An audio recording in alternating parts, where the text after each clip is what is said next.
Hello everyone. तो आज हम जाना स्मॉल फाइनेंस बैंक के बारे में डिटेल में एनालिसिस करने वाले हैं। डिटेल में एनालिसिस करने के लिए इस पूरे डिस्कशन को मैं 4 से 5 पार्ट में ब्रेक करूंगा।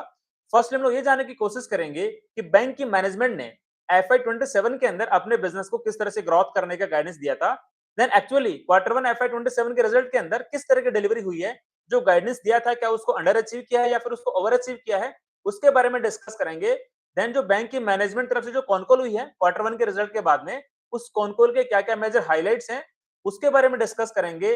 देन बैंक की मैनेजमेंट ने स्पेसिफिकली आगे जाके एफआई 27 के अंदर अपने बिजनेस को और इस किस तरह से अच्छे से डिलीवर कर सकते हैं एंड जो गाइडेंस दिया गया है, उस पे क्या कुछ अपना स्टेटस चेंज किया है क्या, उसके बारे में डिस्कस करेंगे। देन इस बैंक हम लोग लास्ट में एक वैल्यूएशन और रिस्क एनालिसिस करने की भी कोशिश करेंगे, ताकि सभी इन्वेस्टर्स यहाँ पे अच्छे से अपने रिस्क को मैनेज करते हुए एक इन्फॉर्म्ड अच्छे से डिसीजन मेकिंग कर पाए। तो ठीक है, डिस्कशन में हम लोग फर्स्ट पॉइंट पिक करते हैं कि बैंक की मैनेजमेंट ने एफआई 27 के लिए अपने बिजनेस को किस तरह से ग्रोथ करने का गाइडेंस दिया था।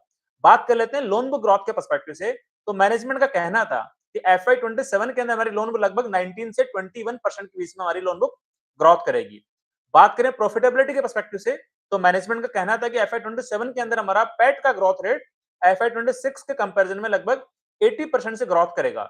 मतलब सिंपल सी बात है कि लाइक एफआई 26 के अंदर इनका यू कैन से थोड़ा एनपी का इश्यू था, एसेट क्वालिटी का इश्यू था। आपको तो पता ही है, जो एमएफआई सेगमेंट वाला जो इश्यू हुआ था, उसकी वजह से बहुत सारे एसेट क्वालिटी खराब हुई थी। काफी सारे एमएफआई एनबीएफसीज की और लाइक स्मॉल फाइनेंस बैंक की, इसलिए वहां पे प्रॉफिट कम रिपोर्ट हुआ था एफआई 26 के अंदर। तो मैनेजमेंट का वही गाइडेंस था कि लगभग अपना पैट को लगभग 80% से ग्रोथ कराने का एफआई 27 के अंदर। बात करें क्रेडिट कॉस्ट के पर्सपेक्टिव से, तो मैनेजमेंट का गाइडेंस था कि एफआई 27 के अंदर हमारा क्रेडिट कॉस्ट लगभग 0.5% के आसपास में रहेगा। एंड साथ में ही एक आप लोगों को याद होगा कि लाइक जाना स्मॉल फाइनेंस बैंक का जो टोटल लोन बुक के अंदर जो सिक्योर्ड बुक है, वो लगभग एफआई 26 के बाद में 72% के आसपास में कंट्रीब्यूट करता था। तो मैनेजमेंट का गाइडेंस था कि नियर टर्म के अंदर हम लोग हमारी जो सिक्योर्ड लोन बुक है, उसको 72-73% से बढ़ा के लगभग 80% के आसपास में लेके जाना चाहते हैं। यदि बात करें डिपॉजिट बुक के ग्रोथ के रेट के पर्सपेक्टिव से, तो मैनेजमेंट का गाइडेंस था कि एफआई 27 के अंदर हमारा डिपॉजिट बुक का ग्रोथ रेट लगभग 23 से 24% के आसपास में रहेगा। अब देखते हैं जो मैनेजमेंट ने गाइडेंस दिया था, क्या क्वार्टर 1 के रिजल्ट के अंदर इस गाइडेंस को क्या यहाँ पे अचीव किया है या फिर ओवर अचीव किया है। तो ये जानने के लिए जो कंपनी की तरफ से इन्वेस्टर प्रेजेंटेशन आई है, एक बार मैं उसको स्क्रीन पे प्रेजेंट कर देता हूँ, ताकि हमें एक बार बेटर क्लैरिटी मिल जाए कि लाइक यहाँ पे इसको अंडर अचीव किया है या फिर ओवर अचीव किया है। तो आई थिंक आपको लाइक यहाँ पे स्क्रीन दिखाई पड़ रही होगी। तो डायरेक्टली फर्स्ट पॉइंट को पिक कर लेते हैं। इनके लाइक इनका एक यहाँ पे समरी काइंड ऑफ व्यू दिखाया गया है फर्स्ट स्लाइड के अंदर। तो इनका कहना है कि हमारा क्वार्टर 1 के अंदर पैट यहाँ पे 155 करोड़ रुपए का आया है, वाई एन वाई 52% से ग्रोथ करी है। और हमारा जो लाइक आपका स्लिपेजेस है, जो आपका ग्रोस एनपी है, यू कैन से एसेट क्वालिटी खराब हुई है, उसके अंदर भी हमें इंप्रूवमेंट देखने को मिला है। वाई एन वाई 43% से और क्यू एन क्यू लेवल पे लगभग 13% के आसपास में।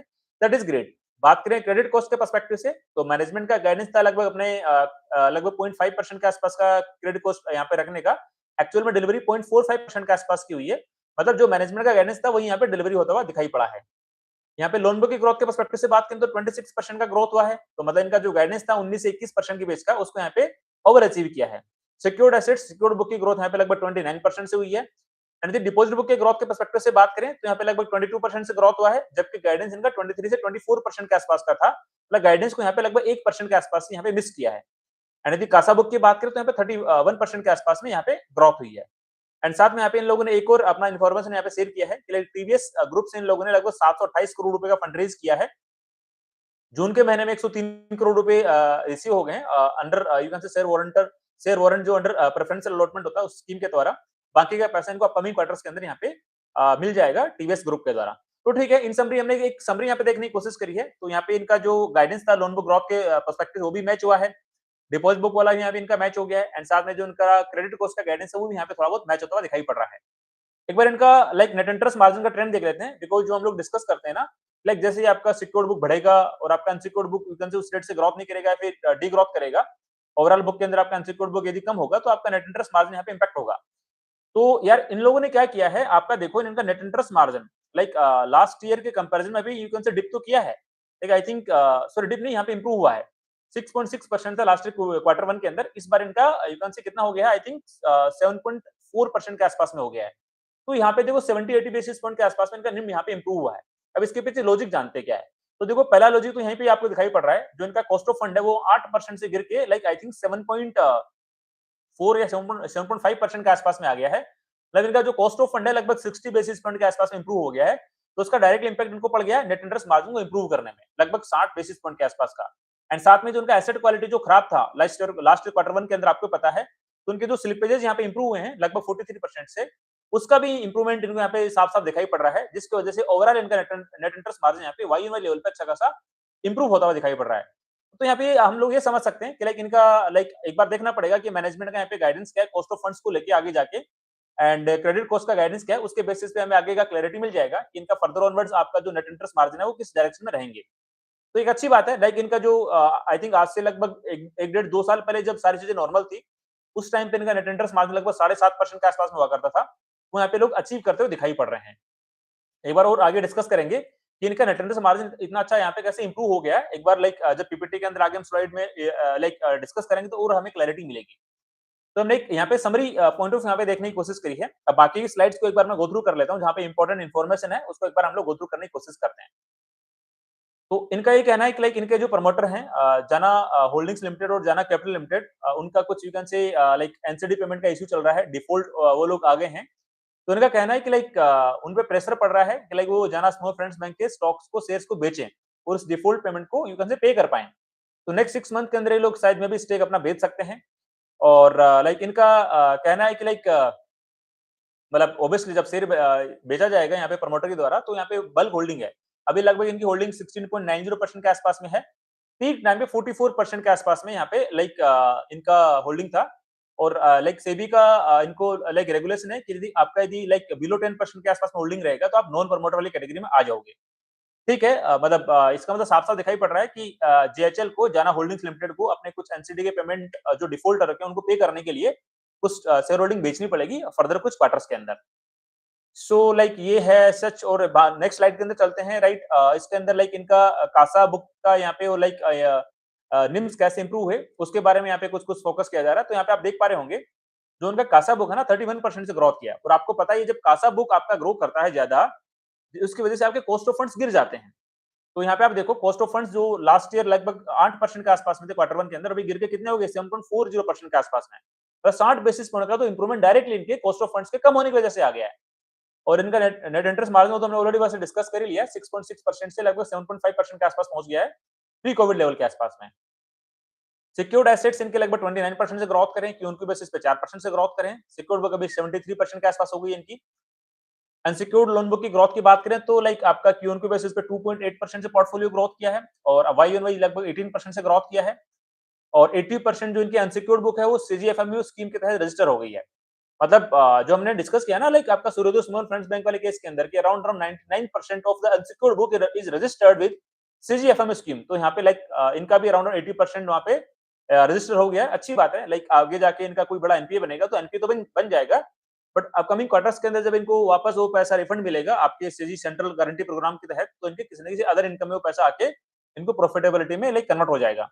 तो ठीक है, टारगेट इनका भी है कि लाइक आगे जाके हम भी हमारी जो अनसिक्योर्ड बुक है उसका maximum part we can say central guarantee programme के तहत रजिस्टर कर पाए। That's great. अब बात करते हैं डायरेक्टली इनकी एसेट क्वालिटी के पर्सपेक्टिव से। तो इनकी एसेट क्वालिटी भी यहाँ पे आप देखो लाइक क्यूएनक्यू बेसिस पे यू कैन से लगभग 9 बेसिस पॉइंट्स यहाँ पे इंप्रूव हुई है ग्रोस एनपीए, और नेट एनपीए लगभग 2 बेसिस पॉइंट्स यहाँ पे इंप्रूव हुए हैं। तो एसेट क्वालिटी बिल्कुल कंसिस्टेंटली लास्ट के 4-5 क्वार्टर से कंसिस्टेंटली इंप्रूवमेंट फेज के अंदर है। That is great thing. अब बात कर लेते हैं कुछ और बाकी पैरामीटर्स के बारे में, जहाँ पे लाइक इनका ब्रांच एक्सपेंशन के पर्सपेक्टिव से इनका लाइक एफआई 27 के अंदर 78 ब्रांचेस प्लान थी यू कैन से अपना ओपन होने के लिए, उसमें से 7 ब्रांचेस इन लोगों ने लॉन्च कर दी हैं। बाकी branches on the track. Like देखते हैं कि फर्दर अपकमिंग क्वार्टर्स के अंदर बाकी ब्रांचेस किस तरह से लॉन्च कर पाते हैं। एंड इनकी ब्रांचेस आप देख पा रहे होंगे लाइक मल्टीपल स्टेट्स के अंदर यहाँ पे डिस्ट्रीब्यूटेड है, ऐसे कोई कंसंट्रेशन नहीं है। नेक्स्ट स्लाइड के अंदर देखते हैं इनकी एडवांसेस की जो ग्रोथ 26% से हुई है, सिक्योर्ड बुक की ग्रोथ रेट 29% से हुई है, उसका ब्रेकअप क्या है। गोल्ड का ईएम इनका 113% से ग्रोथ किया है, व्हीकल लोन 78% से ग्रोथ किया है, एमएसएमई यहाँ पे 27% से ग्रोथ किया है, अफोर्डेबल हाउसिंग 29% से ग्रोथ किया है। तो साफ साफ यहाँ पे दिखाई पड़ रहा है कि यार ये बैंक डायरेक्टली अपनी लोन बुक को मेजरली सिक्योर्ड बुक में कन्वर्ट करना चाह रहा है। यू कैन से जो हमने इक्विटास स्मॉल फाइनेंस बैंक के बारे में डिस्कस किया था ना, कि उसने तो ऑलरेडी अपनी सिक्योर्ड बुक को अराउंड 90% के आसपास लेके पहुंच चुके हैं। ये लोग अभी 73% के आसपास पहुंचे हैं। होपफुली अगले कुछ सालों के अंदर नियर टर्म के अंदर इनका भी टारगेट 80% तक पहुंचने का है, पहुंच भी जाएंगे। आई थिंक ये हमने वैसे ऑलरेडी डिस्कस कर ही लिया है, जो इनका सिक्योर्ड लेंडिंग है उसके अंदर जो ग्रोथ आई है लोन बुक के अंदर ऑलरेडी। नेक्स्ट कुछ और स्लाइड्स को डिस्कस करने की कोशिश करते हैं। यस, जो इनका लाइक अनसिक्योर्ड लोन वाली बुक है उसका भी लाइक इन लोगों ने जो सीजीएफएमयू स्कीम के तहत जो लाइक रजिस्टर करा रखा है वो ऑलरेडी यहाँ पे इन लोगों ने मेंशन किया है। सिक्योर्ड बुक इनकी लास्ट के कुछ सालों से लगभग 32% की सीएजीआर रेट से ग्रोथ करी है। दैट इज यू कैन से ट्रेमेंडस नंबर यार, मतलब सिक्योर्ड बुक इतनी अच्छी रेट से इन लोगों ने ग्रोथ कराई है अपने यू कैन से ऑब्वियसली अपने मिक्स स्कोर स्टेबल करने के लिए। एंड नेक्स्ट कुछ और स्लाइड को भी गो थ्रू करने की कोशिश करते हैं। ये इनके कुछ कुछ पैरामीटर्स हैं लाइक आई थिंक ठीक है, तो इंडस्ट्री लेवल के कुछ पैरामीटर्स यहाँ पे दिखाई पड़ रहे हैं। हम डायरेक्टली इस वाले स्लाइड की बात करते हैं। कासा के अंदर ग्रोथ 31% की है। सबसे आप ये देखो ना, इनकी डिपॉजिट बुक की ग्रोथ रेट लाइक 22% के आसपास में है, जिसमें से कासा की ग्रोथ रेट 31% के आसपास में है। मतलब जो टर्म डिपॉजिट है उसकी ग्रोथ रेट कम है ओवरऑल ग्रोथ रेट के कंपैरिजन में। और यही कारण है कि इनका Y on Y you can say आपका जो कासा बुक ज्यादा ग्रोथ करी है, इसके कारण इनका कॉस्ट ऑफ फंड्स गिरा है 60 बेसिस पॉइंट के आसपास में, जिसकी वजह से अच्छा खासा इनको इंप्रूवमेंट मिला इनके नेट इंटरेस्ट मार्जिन को इंप्रूव कराने के पर्सपेक्टिव से। एंड इनका जो करंटली सीडी रेशियो है लगभग 97% के आसपास में है, तो ये इनको एक बार थोड़ा ध्यान रखना पड़ेगा। लाइक इनका यार जो क्रेडिट डिपॉजिट रेशियो है 90% के आसपास होना चाहिए, वो थोड़ा इनको ध्यान रखना पड़ेगा। तभी इन लोगों का जो टारगेट है ना अपनी डिपॉजिट बुक को ज्यादा रेट से ग्रोथ कराने का और अपनी यू कैन से लोन बुक को कम रेट से ग्रोथ कराने का है। डिपॉजिट बुक लगभग 23-24% से, और इनकी लोन बुक की ग्रोथ रेट टारगेट है लगभग 20% के आसपास से। कुछ और इंपॉर्टेंट स्लाइड्स और देख लेते हैं, जिसको लेट्स से कुछ और इंपॉर्टेंट पॉइंट है। यस, जो हमने तो वैसे ऑलरेडी डिस्कस कर ही लिया ना यार। कासा बुक 31% से टीडी टर्म डिपॉजिट बुक इनके लगभग 19% के आसपास में। कासा रेशियो वही लगभग 19% के आसपास इनका पहुंच चुका है। That's a great thing. पहले 18% के आसपास में था। नेक्स्ट कुछ और स्लाइड के बारे में देखें। यस, इनके ये यू कैन से फंडामेंटल पैरामीटर यहाँ पे दिखाई पड़ रहे हैं क्वार्टर 1 एफआई 27 के। तो बाकी हमने वैसे डिस्कस कर लिए हैं। रिटर्न रेशियोज की बात कर लेते हैं। बुक वैल्यू पर शेयर इनका 449 रुपए जा चुका है। तो याद रखना 449 रुपए इनका बुक वैल्यू पर शेयर हो गया। तो लाइक डेफिनेटली इस जो इन लोगों को अभी जो फंड रेज किया इन लोगों ने 728 करोड़ रुपए का, उसमें से लगभग 100 करोड़ रुपए जो इनको मिले अभी टीवीएस ग्रुप से, उसकी वजह से इनका यू कैन से बुक वैल्यू पर शेयर यहाँ पे अच्छा खासा इंप्रूव हो गया है, राइट। एंड यहाँ पे रिटर्न रेशियोज की बात करें तो इनका return on equity like quarter 1 का 13.6% के आसपास में है, और रिटर्न ऑन एसेट यहाँ पे लगभग रिटर्न ऑन एसेट 1.4% का अचीव कर लिया है। That's a great thing. बाकी के कुछ और पैरामीटर के बारे में देखें तो आई थिंक एक स्लाइड और देख लेते हैं। इन लोगों ने यहाँ पे मेंशन भी किया है FY 27 का गाइडेंस फिर से रिट्रेट किया है। अपनी अपनी लोन बुक को लगभग 19 से 21% से ग्रोथ कराने का टारगेट है। डिपॉजिट बुक को लगभग 23 से 25% से ग्रोथ कराने का टारगेट है। पैट की ग्रोथ रेट लगभग 80% से अचीव करने का टारगेट है इनका FY 27 का। ठीक है, मतलब काइंड ऑफ जो हमने नंबर डिस्कस लाइक जो जना स्मॉल फाइनेंस बैंक की मैनेजमेंट का जो भी गाइडेंस था FY 27 को लेके, सिमिलर काइंड ऑफ यहाँ पे डिलीवरी देखने को मिल रही है। ऑब्वियसली लोन बुक की ग्रोथ रेट 26% से जो गाइडेंस है उससे ऊपर ही है। डिपॉजिट बुक की ग्रोथ रेट जो इनका गाइडेंस है उसी रेंज के आसपास में है, और क्रेडिट कॉस्ट जो इनका गाइडेंस था उसी के सिमिलर आसपास में है, और पैट भी यहाँ पे अच्छा खासा ग्रोथ किया है। तो उम्मीद है कि लाइक FY 27 के अंदर इनका जो पैट ग्रोथ का जो गाइडेंस है वो लोग अचीव कर पाएंगे। जो सिक्योर्ड बुक को 80% तक पहुंचाने का टारगेट था वो एक नियर टर्म का टारगेट था, लाइक स्पेसिफिकली FY 27 का टारगेट नहीं था। तो ठीक है, अगले 2-3 साल के अंदर में भी ये लोग अपने सिक्योर्ड बुक को लगभग 80% के आसपास तक पहुंचा लेंगे। तो ठीक है, नंबर देख के यहाँ पे सच ये ऐसा कोई दिक्कत नहीं दिखाई पड़ रही है कि इनका जो गाइडेंस था क्या उसको मिस किया है क्या ऐसा। हाँ ठीक है, डिपॉजिट बुक की ग्रोथ रेट 1% से मिस हुई है, बट ऐसा कोई बड़ा वो दिक्कत वाली बात मेरे को यहाँ पे दिखाई नहीं पड़ रही है। हाँ, इनको अपना जो कासा रेशियो है अच्छे से ग्रोथ कराना है। अभी 31% से ग्रोथ कराया है ना, मैं चाहता हूँ कि अपकमिंग क्वार्टर्स के अंदर कंसिस्टेंटली मोर देन 30% से इनका कासा बुक बढ़े, ताकि इनका ओवरऑल जो कॉस्ट ऑफ फंड्स है वो भी यहाँ पे इंप्रूवमेंट ट्रैजेक्टरी के अंदर जाता रहे। ठीक है, तो ये हमने काइंड ऑफ क्वार्टर 1 के रिजल्ट को डिस्कस किया है। अब देखो यार, लाइक हमने यहाँ पे देखा ना इनका जो नेट इंटरेस्ट मार्जिन है ना, वो यहाँ पे वाई ऑन वाई तो लगभग आपका 60 से 70 बेसिस पॉइंट से इंप्रूव हुआ है, बिकॉज कॉस्ट ऑफ फंड्स आपका डायरेक्टली यहाँ पे सपोर्ट कर दिया है। And Q on Q basis पे भी इनका जो नेट इंटरेस्ट मार्जिन लगभग यू कैन से 15 से 20 बेसिस पॉइंट से इंप्रूव हुआ है। उसके पीछे भी लाइक एक रीजन है, मैं जस्ट यहाँ पे मेंशन किया था पूरी स्लाइड्स को पढ़ के।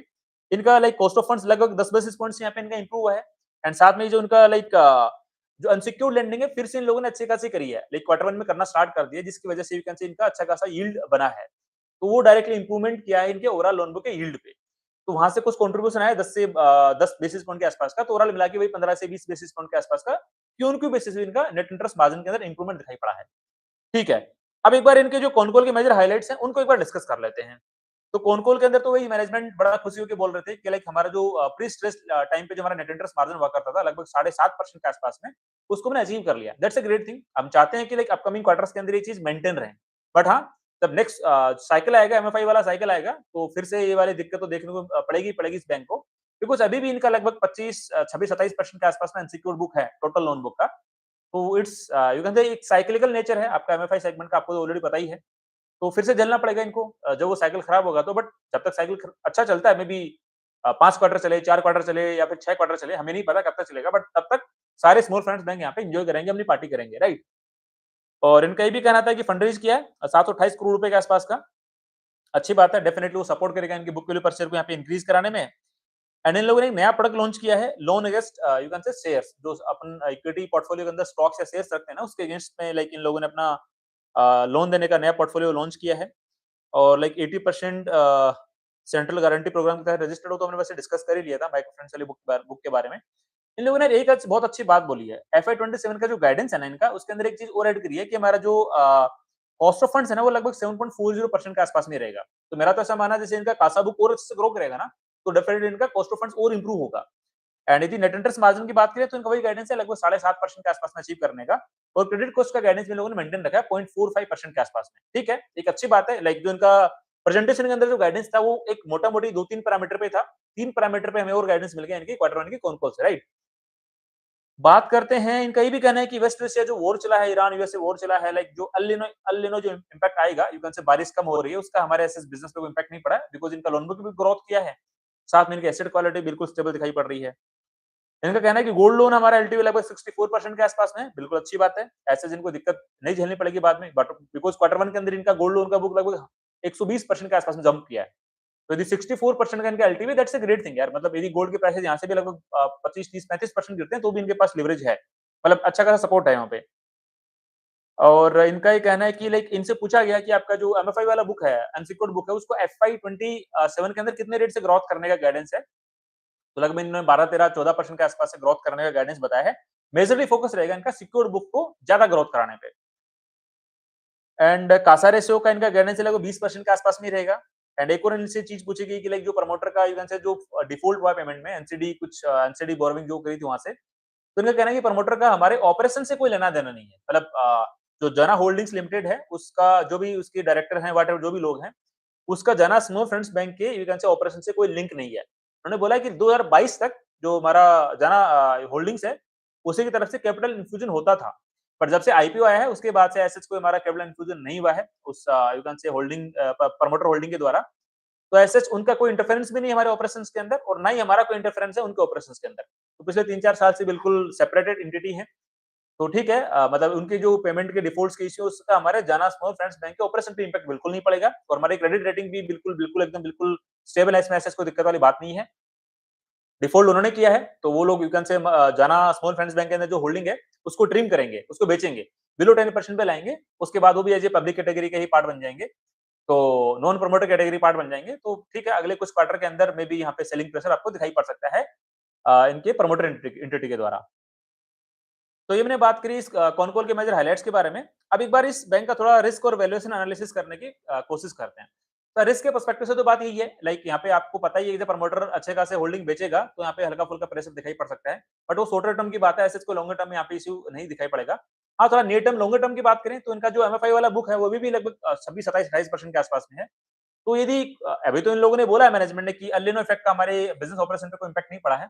बट इन फ्यूचर यदि लेट से कुछ इम्पैक्ट पड़ता भी है, लाइक ऑपरेशंस पे यदि कुछ एनपीएस बनते हैं, तो मे बी देखना पड़ेगा कि जो एमएफआई वाला साइकिल है, वापस टर्बुलेंस के अंदर तो नहीं जा रहा है ना। तो वो चीज एक बार देखनी पड़ेगी।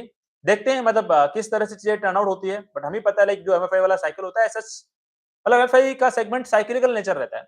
आपको भी पता है लाइक जब डिफॉल्ट होना स्टार्ट होते हैं, तो एनपीए पे एनपीए बनते हैं, एनबीएफसीज और लाइक स्मॉल फाइनेंस बैंक के। और जब चीजें अच्छी हो जाती है, तो यहाँ पे अच्छे खासे कलेक्शन एफिशिएंसी इनकी बढ़िया हो जाती है। तो पिछले लगभग 1-2-3 क्वार्टर से तो अच्छा खासा ही चल रहा है। एमएफआई सेगमेंट के अंदर अच्छे खासे कलेक्शंस हो रहे हैं। एसेट क्वालिटी भी इंप्रूवमेंट फेज के अंदर ही है। तो ये काइंड ऑफ मतलब साइकिल की मतलब you can say small finance bank और एमएफआई सेगमेंट आपका साइक्लिकल बिजनेस है। ऐसे आप इसको यू कैन से एवरग्रीन और यू कैन से प्रेडिक्टेबल बिजनेस नहीं बोल सकते। कब जाके एसेट क्वालिटी खराब हो जाए, 3 क्वार्टर बाद में, 4 क्वार्टर बाद में, 6 क्वार्टर बाद में, 8 क्वार्टर बाद में, हमें नहीं पता। बट जब तक अच्छी चीज है, यदि आपको कोई साइक्लिकल बिजनेस प्ले करना है, तो ठीक है, आपके लिए कंफर्टेबल चीजें हैं एमएफआई सेगमेंट, और आपका you can say small finance bank आपके लिए कंफर्टेबल पोजीशन के अंदर है। बट हाँ, फिर आपको ये भी चेक करना पड़ेगा कि यार वो साइकिल कब खराब होना स्टार्ट हो गया। मतलब जैसे ही you can say small finance bank या फिर एमएफआई एनबीएफसीज के प्रमोटर या फिर मैनेजमेंट की तरफ से जैसे आपको पता लगे कि यार एसेट क्वालिटी में दिक्कत आना स्टार्ट हो गई है, उस टाइम पे फिर आपको यू कैन से अपने डिसीजन बनाने होंगे कि आपको वहां से अपने एलोकेशंस को कट करना स्टार्ट करना पड़ेगा। तो you have to manage actively. But again like यदि आपको लगता है कि यार हम लोग थोड़ा प्रेडिक्टेबल बिजनेस के अंदर एलोकेशन लेना चाहते हैं, तो फिर उस तरह से आपको अपने डिसीजन मेकिंग करनी पड़ेगी इन सारे रिस्क को देखते हुए। अब इस बैंक का एक थोड़ा वैल्यूएशन एनालिसिस करने की कोशिश करते हैं। तो यार देखो, मैं वैल्यूएशन एनालिसिस करने से पहले आपको बता देता हूँ कि यदि एमएफआई का साइकिल फिर से इवन से खराब होना स्टार्ट हो गया, एसेट क्वालिटी में दिक्कत आना स्टार्ट हो गई, तो हम लोग जो अभी वैल्यूएशन एनालिसिस कर रहे हैं ना, उसका कोई औचित्य नहीं रहेगा, वो सारा फेल हो जाएगा। बट मैं ये मान के चल रहा हूँ कि मे बी हो सकता है अगले 1 साल तक इनका लाइक हो सकता है कि भाई एमएफआई का साइकिल फिर से खराब ना हो, एसेट क्वालिटी में दिक्कत ना है। तो उस चीज को मैं कंसीडर करते हुए यू कैन सी थोड़ा हम लोग वैल्यूएशन की एनालिसिस करने की बातचीत कर लेते हैं। इस बैंक का रिटर्न ऑन इक्विटी लगभग 13% के आसपास में है। आपने देखा क्वार्टर 1 के रिजल्ट के बाद में। तो जो करंटली इनकी जो प्राइस टू बुक रेशियो चल रहा है बैंक का लगभग 1.2 1.3 के आसपास में है। तो यदि मैं 13% का इनका रिटर्न ऑन इक्विटी लेता हूँ तो इनका इस बैंक का नेटवर्थ यू कैन से लगभग 13% से बढ़ जाएगा, कंसिडरिंग ये लोग अपना जो प्रॉफिट आएगा उससे डिविडेंड ना दें। ऑल्दो प्रॉफिट का इनका ग्रोथ रेट लगभग 80% टारगेट है, तो मे बी इनका रिटर्न ऑन इक्विटी लगभग 15% भी पहुंच सकता है एफआई 27 के प्रॉफिट के अकॉर्डिंग। तो यदि इनका return on equity let's say 15% 16% के आसपास पहुंचता है, तो इस यू कैन से बैंक की जो नेटवर्थ है वो लगभग 15-16% से ग्रोथ कर जाएगी। तो यदि मैं इसका forward price to book ratio निकालने की कोशिश करूं, तो उसके लिए क्या करना पड़ेगा मेरे को? भाई पहले ये देखना पड़ेगा कि भाई डिविडेंड पे किया है कि नहीं किया है। यदि डिविडेंड पे किया है, तो वो प्रॉफिट का अमाउंट मेरे को रिड्यूस करना पड़ेगा नेटवर्थ को आगे ग्रो कराने के पर्सपेक्टिव से कि करंट रेट से नेटवर्थ सपोज करो 1000 करोड़ रुपए की है, फिर 5000 करोड़ रुपए की है। तो जो प्रॉफिट बना है एफआई 27 का, उसमें से मेरे को डिविडेंड का अमाउंट निकालना पड़ेगा और बाकी का प्रॉफिट अमाउंट जो आया वो बैंक की नेटवर्थ में जोड़ना पड़ेगा। तो उसके बेसिस पे फिर आपकी लेट्स से यदि प्रॉफिट इनका सपोज करो 80% से ग्रोथ होता है, तो मे बी इनका नेटवर्थ यू कैन से लगभग जो भी रहेगा उसके बेसिस पे इनका रिटर्न ऑन इक्विटी में भी अराउंड 15% के आसपास में आ सकता है। मतलब इनका जो प्राइस बुक वैल्यू है वो 15% से ग्रोथ करने की पॉसिबिलिटी है यदि बैंक डिविडेंड नहीं देती है और एसेट क्वालिटी स्टेबल रहती है और एमएफआई का सेगमेंट फिर से खराब नहीं होता, उस केस की बात कर रहा हूं मैं। तो आप देख लो इनका forward price to book value कितना निकल के आता है। अभी प्राइस टू बुक रेशियो कितना है? 1.2 1.3 के आसपास में। तो यदि मैं इनका रिटर्न ऑन इक्विटी मानूं लगभग यू कैन से लगभग 4 टू 15% के आसपास में, तो यदि मैं 1.15 का डिवाइड करूंगा 1.3 के अंदर, तो कितना निकल के आएगा? मे बी आपका यू कैन से लगभग 1.1 के आसपास में। तो इनका जो forward price to book ratio निकल के आ रहा है लगभग 1.1 का price to book ratio, price to book ratio यहाँ पे ड्राइव होके आ रहा है। तो आप देख लो, एक ऐसी स्मॉल फाइनेंस बैंक जिसका सिक्योर्ड बुक लगभग 73% के आसपास में है, अपने लोन बुक को लगभग 20-21% के आसपास में ग्रोथ कराने की पोटेंशियल रखता है। और उस स्मॉल फाइनेंस बैंक का स्टॉक यहाँ पे लगभग 1.1 के forward price to book ratio पे ट्रेड करता हुआ दिखाई पड़ रहा है। तो ठीक है, सच मतलब जहां हम लाइक मैं तो हमेशा आप लोगों के साथ में डिस्कस करता रहता हूँ कि लाइक धंधे में जब ठीक है, हर हर एक किसी इन्वेस्टर का अपना इंडिविजुअल डिसीजन मेकिंग होता है। आपको लगता है यदि आप एमएफआई साइकिल को बहुत अच्छे से प्ले कर सकते हो, कि अपना एलोकेशन राइट टाइम पे कर सकते हो, राइट टाइम पे अपना ट्रिम कर सकते हो, दैट्स ग्रेट थिंग। आपको फिर जो कॉन्कॉल्स होंगी मैनेजमेंट की, जो भी स्मॉल फाइनेंस बैंक है या फिर एमएफआई एनबीएफसीज हैं, उन कॉन्कॉल्स को ट्रैक करते जाना पड़ेगा। एसेट क्वालिटी का यू कैन से ट्रेंड किस डायरेक्शन में जा रहा है वो ट्रैक करते रहना पड़ेगा। उस वाले पर्सपेक्टिव से लाइक आप देखो तो ठीक है, एज पर इन्वेस्टर के रिस्क प्रोफाइल के अकॉर्डिंग वो लोग प्ले कर सकते हैं बिल्कुल आपका स्मॉल फाइनेंस बैंक को या फिर एमएफआई सेगमेंट से बिलोंग करने वाले एनबीएफसीज को। बट हाँ, जिन इन्वेस्टर को यू कैन से सिक्योर लेंडिंग करने वाली एनबीएफसीज पे फोकस करना है, जहां पे predictability of profits, predictability of return ratios, you can से प्रेडिक्टेबिलिटी ऑफ रिटर्न इक्विटी यहाँ पे दिखाई पड़े, जिसके अंदर आपका यू कैन से जिनकी लोन बुक यहाँ पे लगभग 100% के आसपास में सिक्योर्ड है। तो काफी इन्वेस्टर का यू कैन से अपना इंक्लिनेशन उस साइड में होता है, तो वो लोग अपना डिसीजन उसके अकॉर्डिंग कर सकते हैं। बट हाँ, जो एमएफआई सेगमेंट है, जो स्मॉल फाइनेंस बैंक है, ऑब्वियसली यहाँ पे नेचर में रिस्क की तो है ही है। बट अगेन लाइक आप अपना कितना रिसर्च करते हो, कितने कॉन्कॉल्स को ट्रैक करते हो, उसके बेसिस पे आपका अपना खुद का डिसीजन मेकिंग यहाँ पे बनना चाहिए कि you want to play with MFI cycle और you want to play only secure lending NBFCs, right? तो आपका खुद का डिसीजन मेकिंग रहेगा। बट हाँ, वैल्यूएशन के पर्सपेक्टिव से ऐसा कोई उतनी एक्सपेंसिव डील यहाँ पे दिखाई नहीं पड़ रही है। हाँ, ठीक है, लाइक आपके जो दूसरे स्मॉल फाइनेंस बैंक है, लाइक उनसे भी थोड़ा यू कैन से इक्विटास से यदि मैं कंपेयर करने की कोशिश करूं, तो इक्विटास स्मॉल फाइनेंस बैंक का सिक्योर्ड बुक भी ज्यादा है और उसका प्राइस टू बुक रेशियो भी आई थिंक 1.4 1.4 1.5 के आसपास में, 1.4 के आसपास में है। तो इक्विटास के कंपैरिजन में मेरे को आपका यहाँ पे लाइक जाना स्मॉल फाइनेंस बैंक के अंदर उतना कॉन्फिडेंस नहीं आता है, बिकॉज इक्विटास का सिक्योर्ड बुक भी ज्यादा है एंड साथ में वो लोग तो अपना यू कैन से अभी अपना लोन पे यील्ड बढ़ाने के लिए अपने माइक्रो फंड्स और वर्टिकल पे ज्यादा फोकस कर रहे हैं। उस पे लोन बुक ग्रोथ उनकी क्वार्टर वन के अंदर लगभग 70% से ज्यादा ही है। तो ठीक है, ये इंडिविजुअल इन्वेस्टर की इस रिस्क टेकिंग कैपेबिलिटीज पे यहाँ पे टोटली डिपेंड करता है। तो मैंने यहाँ पे होलसेल एक इस जाना स्मॉल फ्रेंड्स बैंक के बारे में यू कैन से एक डिटेल में मेरा पर्सपेक्टिव देने की कोशिश करी है। ये मेरी तरफ से स्टॉक रिकमेंडेशन बिल्कुल भी नहीं है। आप लोगों ने खुद की रिसर्च करना, खुद का एनालिसिस करना एंड जो आपके इन्वेस्टमेंट एडवाइजर हैं, उनसे डिस्कस करके डिसाइड करना कि आपको इस बैंक को अपनी वॉच लिस्ट का पार्ट बनाना है या फिर पार्ट नहीं बनाना है। बिकॉज़ मैं बारी-बारी से आप लोगों को बोलता रहता हूँ कि I am not a SEBI registered research analyst, I am not a SEBI registered investment adviser, so I am not authorised to give any stock recommendation. मेरा हमेशा केवल इतना टारगेट होता है कि मैं आप लोगों को इतना समझा दूँ, इतना सिखा दूँ कि आप लोग भी as a independent active growth investor बन के अपने पोर्टफोलियो का डिसीजन इंडिपेंडेंटली खुद से लेना स्टार्ट कर दो। तो ठीक है, यदि आपके कोई क्वेरी क्वेश्चंस, डाउट्स हैं तो डेफिनिटली आप कमेंट सेक्शन में पूछ सकते हो। आई विल ट्राई मैं आपके सारी क्वेरी क्वेश्चंस को वहाँ पे आंसर करने की कोशिश करूँ। तो आज के लिए इतना ही, मिलते हैं नेक्स्ट वीडियो में, तब तक के लिए थैंक यू, बाय बाय।